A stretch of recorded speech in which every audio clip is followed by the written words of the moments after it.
നമസ്കാരം. പുതിയൊരു വീഡിയോയിലേക്ക് എല്ലാവർക്കും സ്വാഗതം. വരും ദിവസങ്ങളിലെ അറിയിപ്പുകൾ തുടർന്നും നിങ്ങളിലേക്ക് എത്താൻ ഈ ചാനൽ സബ്സ്ക്രൈബ് ചെയ്യുക. ഇപ്പോൾ സംസ്ഥാനത്ത് 1600 രൂപയുടെ പെൻഷൻ വിതരണമാണ് നിലവിൽ വിതരണം ചെയ്തുകൊണ്ടിരിക്കുന്നത്. ഇതോടൊപ്പം തന്നെ വിഷുവിനോടനുബന്ധിച്ച് 2 മാസത്തെ പെൻഷൻ തുക കൂടി വിതരണം ചെയ്യുവാനാണ് സർക്കാർ തീരുമാനം.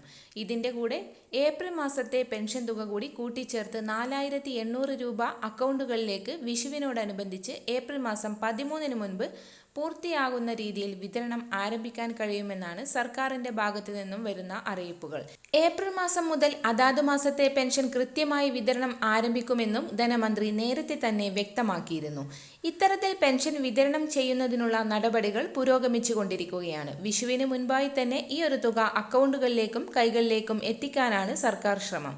ഇതിനു വേണ്ട ലേലം കഴിഞ്ഞ ദിവസം നടന്നിരുന്നു. ഇത്തരത്തിൽ ലഭിച്ച തുക കൊണ്ട് സംസ്ഥാനത്തെ 62 ലക്ഷം വരുന്ന സാമൂഹിക സുരക്ഷാ ക്ഷേമനിധി ബോർഡ് പെൻഷൻ വാങ്ങുന്ന എല്ലാ ആളുകൾക്കും തുക വിതരണം ആരംഭിക്കും. മസ്റ്ററിംഗ് പൂർത്തിയാക്കിയവർക്ക് മാത്രമേ ഈ ഒരു തുക ലഭിക്കുകയുള്ളൂ എന്ന കാര്യം ശ്രദ്ധിക്കുക. വരും ദിവസങ്ങളിലെ അറിയിപ്പുകൾക്കായി ഈ ചാനൽ സബ്സ്ക്രൈബ് ചെയ്യുക.